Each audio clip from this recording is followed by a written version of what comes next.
గిరీష్ గిరీష్ వర్మ గారు అబ్బాయి. ఈయన చదువుకుని హైదరాబాదులో మొయినాబాద్ దగ్గర ఒక 2-3 ఎకరాల్లో ఘనజీవామృతం బల్క్లో అందించటానికి, అంటే అందరూ వ్యవసాయం చేస్తున్నారు కానీ గోవులు ఎవరి దగ్గర లేవు కొంతమంది దగ్గర. మరి అలాంటి వాళ్ళు కూడా ఒక సర్వీస్ జరగాలి కదా. ఆయన ఇంటి పంట కోసం అలాగే రైతుల కోసం ఈ వస్తువులన్నీ అందుబాటులో పెట్టారు. అయ్యా రండి. అందరికీ నమస్కారం అండి. నాది ఇక్కడ రైతులు వయసు ఉండదండి నా అనుభవం ఈ ఫీల్డ్లో. సో లాస్ట్ 4 years నుంచి నేను నేర్చుకున్న దాంట్లో ప్రకృతి వ్యవసాయం ఇది చాలా పెద్ద కృషి అండి. యాక్చువల్గా ఇది ముందుకు వెళ్ళాలంటే అందరికీ నేను ఈ లాస్ట్ 4 years తెలుసుకుంది. రోజుకి నాకు కనీసం ఘనజీవామృతం పంచుకువే గురించి ఎంక్వైరీస్ కోసం రైతులు, నర్సరీలు, టెర్రస్ గార్డెనర్స్, అంటే సేంద్రీయ వ్యవసాయం చేసే వాళ్ళతో కనీసం రోజుకు ఒక 20 మందితో మాట్లాడతానండి ఫోన్లో. అంటే ఈ లాస్ట్ 1 year నుంచే అది కూడా. సో ఒక 3,000 మంది 4,000 మందితో మాట్లాడిన తర్వాత తెలుసుకుంది ఏంటంటే, ఈరోజు ఒక 10 మంది ప్రకృతి వ్యవసాయంకి వెళ్తున్నారు, ఇంట్రెస్ట్గా ఫోన్ చేస్తారు. అది నెక్స్ట్ టైం వాళ్ళకి ఫోన్ చేస్తే కంటిన్యూ చేసేది 2-3 ఉంటారు. ఇవాళ మీలో ఇక్కడికి వచ్చిన వాళ్ళు ఎంతమంది ప్రకృతి వ్యవసాయం చేస్తున్నారు చెప్పండి. ఎక్కువ టైం తీసుకోనండి, అందరు లంచ్ టైం అయిపోతుంది నాకు తెలుసు. ఎక్కువ టైం తీసుకొని చాలా ఇంపార్టెంట్ నా ఎక్స్పీరియన్స్. ఓకే, చాలా గ్రేట్ అండి. మీ గురించి మేము కొత్తగా చెప్పడానికి లేదు, నేనే మీ దగ్గరకు వచ్చి నేర్చుకోవాలి. నేను నేర్చుకోవాల్సింది చాలా ఉంది ఇందులో. సో ఇప్పుడు నెక్స్ట్ చేయబోయేది ఎంతమంది? ఈరోజు వచ్చి సార్ దగ్గర ఇంతమంది తెలుసుకున్నారు కదా, నెక్స్ట్ ఎంతమంది చేస్తారు? ఇప్పుడు దాకా చేయట్లేదు, ఇప్పుడు చేస్తాం. మీకు కావాల్సిన అన్నీ అందుబాటులో ఉన్నాయండి. మీరు దేని గురించి ఆలోచించొద్దు. నెట్లో సెర్చ్ చేస్తే ఏదన్నా దొరుకుద్ది. ఆవులు ఏదైనా ఆలోచించొద్దు. మీలాంటి వాళ్ళ కోసం ఇందాక వరం గారు అంటున్నారు కదండి, ఇప్పుడు కూడా కింద వంటల దగ్గర ఆయన అన్ని పనులు చూసుకుంటూ ఉంటారు. ఎప్పుడు స్టేజ్ ఎక్కి మాట్లాడడమే తెలియదు, ఆయన కష్టపడడమే తెలుసు. ఈరోజు నేను ఎక్కడో సిస్టమ్ ముందు కూర్చుని ఒక ఐటీ జాబ్ చేసుకోవాల్సిన వాడిని, అది వద్దనుకొని ఈరోజు వచ్చి ప్రకృతి వ్యవసాయం గురించి ఎంత కష్టపడుతున్నానంటే మా నాన్నగారే కారణం. బండి మీద తిరుగుతూ సారు పాలేకర్ గారిని చూసి ఎంతలా ఇన్స్పైర్ అయ్యి ఇన్ని లక్షల మందిని నేర్పిస్తున్నారో, ఆయన అది చూసి ఒక 40 లక్షలు అప్ అయ్యారండి. ఓన్లీ కెమికల్ ఫార్మింగ్ చేయడం వల్ల, ఎక్స్పైర్డ్ కెమికల్స్ వాడడం వల్ల. 2009-10 ఆ టైంలో మీరు ఇప్పుడు ఇన్ఫ్లేషన్ చూసుకుంటే నాకు తెలిసి కనీసం 2-3 కోట్ల పైన ఉంటుంది. ఆయన ఫ్యామిలీ, వాళ్ళ బ్రదర్స్ అందరికీ మా ఫాదరే మెయిన్ హెడ్. ఆ టైంలో కూడా ఎందుకు జరిగింది ఇది, ఇంకొకరికి ఎవరికి జరగకూడదంటే ఏం చేయాలి? సార్లాగా మీటింగ్కి వెళ్ళి తెలుసుకుని వచ్చి ఒక బుక్ పట్టుకొని ఆవు లేదు, ఒక ఆవు తెచ్చుకున్నారు, ఒక బ్యాగ్ తయారు చేశారు, ఆయన పండించడం స్టార్ట్ చేశారు, నలుగురికి చెప్పారు. నలుగురిలో ఒకడు కూడా మారేవాడు కాదు. 2008-9 ఆ టైంలో సార్ ఇది. కానీ పట్టుదల వదలకుండా సరే చెయ్యట్లేదు, నేను చేసిస్తాను మీరు చెయ్యండి. ఆ ఒక్క ఆవుతో ఒక బ్యాగ్ తయారు చేసి ఇక్కడ చుట్టుపక్కల ఈ రైతులు ఇక్కడైతే మొత్తం కెమికల్స్ అనండి. ఇప్పటికీ చాలా కష్టపడుతున్నాం మేము మార్చడానికి. ఇక్కడ నుంచి భద్రాచలం ఏజెన్సీ ఏరియాలకి బండి మీద ఒక బ్యాగ్ వేసుకెళ్ళి ఇచ్చేవారండి, ఫ్రీగా ఇచ్చి వాడేవారు, అమ్మనివారు. మాది ల్యాండ్ లీజు, ఇప్పటికీ లీజ్ ల్యాండ్లోనే ఉంటారు ఆయన. ఆవులు అప్పుడు బయట నుంచి కొనుక్కొచ్చాం, 2 జీతం ఇచ్చేవాళ్ళం, తయారు చేసి ఇచ్చి వచ్చేవాళ్ళం.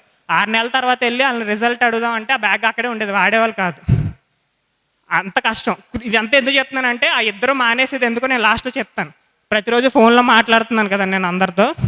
సో అది అలా చేస్తూ వచ్చేటప్పటికి ఒక 2-3 years తర్వాత కొద్దిగా అవేర్నెస్ వచ్చింది. అంత గొప్పతనం విజయరామ్ గారికి, పాలేకర్ గారికి వెళ్ళాలండి. అవేర్నెస్ లేదు, తెలియజేసేయడానికి మనకి ఇలాంటి వాళ్ళు ఉన్నారు. సో ఒక 2-3 years తర్వాత ఏమైందంటే కొద్దిగా కొనడం, తెలుసుకోవడం మొదలుపెట్టారు. మేము ఏం చేయాలనుకుంటున్నాం, మా మోటో ఏంటో అర్థమైంది. సో ఇక్కడి నుంచి ఘనజీవామృతం టన్ను 2,000కి కొనేవారు. ట్రాన్స్పోర్టేషన్ ఇక్కడి నుంచి అక్కడ పంపడానికి 3,000 అయ్యేదండి ఆయనకి. సో మళ్ళీ 1,000 రూపాయలు పెట్టి మళ్ళీ పంపేవారు. సో ఇదంతా ఇప్పుడు ఒక స్టేజ్కి వచ్చేటప్పటికి ఏమైందంటే, మేము చేసేదంతా మెయిన్ ఏం లేదు. మిద్దె తోటదారులు ఘనజీవామృతం పంచగవే చేయలేరు. మనకి భూమిలో కార్బన్ పర్సెంటేజ్ పెరగాలండి. ఫస్ట్ రైతులు పాడు చేసే వాళ్ళు ఎక్కువ మంది అండి. అంటే మనం చేస్తూ ఉంటే ఇప్పుడు వచ్చి ఇందాక కొంతమంది చేతులు ఎత్తారు కదా, వాళ్ళకి మేమేం చెప్పక్కర్లేదు, మేమే నేర్చుకుంటాం. సో కొంతమంది ఎలా ఉంటారంటే ఇప్పుడు దిగుతుంటే మనల్ని వెనక్కి లాగుతారనమాట. వద్దొద్దు, అందులో ఏమొస్తుంది, మాకు 40 బస్తాలు వస్తుంది, మీకు 18 బస్తాలు వస్తాయి. ఇది కాదు. రైతు ఎప్పుడు yield oriented farming, profit oriented farming. నేను చూసిన సబ్జెక్ట్ అండి ఇది, నేను ప్రాక్టికల్గా తెలుసుకున్న సబ్జెక్ట్, నాకు ఎవరు చెప్పింది కాదు, నేను మాట్లాడే అనుభవంలో తెలుసుకున్నా. ఈల్డ్ ఓరియంటెడ్ ఫార్మింగ్ అంటే ఏంటంటే, మనకు చెప్పినట్టు కెమికల్ ఫార్మింగ్ స్టార్ట్ అయ్యాక విదేశీ వాళ్ళు మనకి పాడు చేయడానికి చెప్పింది ఏంటంటే, నువ్వు ఈ బస్తా వాడు, నీకు ఎంత దిగుబడి వస్తుంది. దిగుబడి, ఈల్డ్ ఓరియంటెడ్ ఫార్మింగ్. ఎవడన్నా రైతు మన దగ్గరకు వచ్చి ఘనజీవామృతం వాడండి, పంచగవ్య వాడండి అంటే ఏమంటారు తెలుసా? మాకు ఎన్ని బస్తాలు వస్తాయి, మాకు ఎంత ఈల్డ్ వస్తుంది. రైతుకి లాభం వద్దండి, ఈల్డ్ కావాలి. రైతుని ఈల్డింగ్ వైపు ఎందుకు నడిపించారు తెలుసా? వాళ్ళ చేత ఇన్పుట్ పెట్టించడానికి. లాభం రైతుకి నష్టపోవడానికి కారణం లాభం గురించి రైతు ఆలోచించట్లేదు, ఈల్డింగ్ గురించి ఆలోచిస్తున్నాడు. నేను ఎంత పెట్టుబడి పెడుతున్నా, లాభం అనేది రైతుకి ఎప్పుడు వస్తుందండి? Input minus output. అంటే రైతు తన పొలంలో ఎంత ఇన్పుట్ పెడుతున్నాడో ఎంత అవుట్పుట్ తీస్తున్నాడు, అది మైనస్ చేస్తే దాంట్లో వచ్చేది లాభం. దాని గురించి ఎవరు ఆలోచించట్లే. ఎంత అద్భుతం అంటే అండి, మీరు భూమిలో హ్యూమస్, సేంద్రీయ carbon, organic carbon percentage increase చేసుకోగలిగితే 2 సంవత్సరాల తర్వాత మీ భూమిలో సూర్యరశ్మి, నీరు ఆ 2 ఇచ్చి మీరు పంట తీయచ్చు. మీరు నమ్ముతారండి? అది పాలేకర్ గారిది, సుభాష్ పాలేకర్ గారి విధానం, విజయరామ్ గారి విధానంలో జరుగుతుందండి. అది జరగడానికి కావాల్సినట్టుగా ఘనజీవామృతం పంచగవ్య చేసుకోగలిగిన వాళ్ళకి మేము ఎప్పుడు ట్రైనింగ్ ఇస్తూ ఉంటామండి. వాళ్ళు కొంతమంది అగ్రికల్చర్ స్టూడెంట్స్ని కూడా చూసాను, నాకు చాలా హ్యాపీగా అనిపించింది. వాళ్ళు కొంతమంది మాట్లాడారు. సో వాళ్ళకి మేము ట్రైనింగ్ ఇస్తూ ఉంటాము. ఒక ఆవు లేని వాళ్ళు, చేసుకోలేని వాళ్ళకి మేము చేసి అందిస్తూ ఉంటామండి. నా నెంబర్ చెప్తాను, నోట్ చేసుకోవచ్చు. మీరు ఒకవేళ ఏమన్నా ఘనజీవామృతం కానీ పంచగవ్య కానీ ఇమీడియట్గా కావాలి, మేము చేసుకోలేకపోయాం అన్న వాళ్ళకి మేము సప్లై చేస్తామండి ఎక్కడికన్నా. ఇవాళ వరం గారు ఒక బస్తా నుంచి రోజుకి 15 టన్నులు ఘనజీవామృతం తయారు చేసి నెలకు 10,000 లీటర్లు పంచగవ్య తయారు చేసి 3-4 రాష్ట్రాల్లో రైతులకు పంపించే స్టేజ్కి వెళ్ళిందండి. సో ఎవరికన్నా ఎక్కడికన్నా తక్కువ ధరకి ఘనజీవామృతం కేజీ 8 రూపాయలకి ఇస్తారండి. పంచగవ్య లీటర్ 90 రూపాయలు పడుతుందండి. మీకు అది ఎలా వాడాలి ఏంటి అంత పర్టికులర్గా దానికి సంబంధించిన డీటెయిల్స్ ఏమైనా కావాలని ఈ నెంబర్ కాంటాక్ట్ చేయొచ్చు. 9182443071. Thank you. 9182443071. Thank you.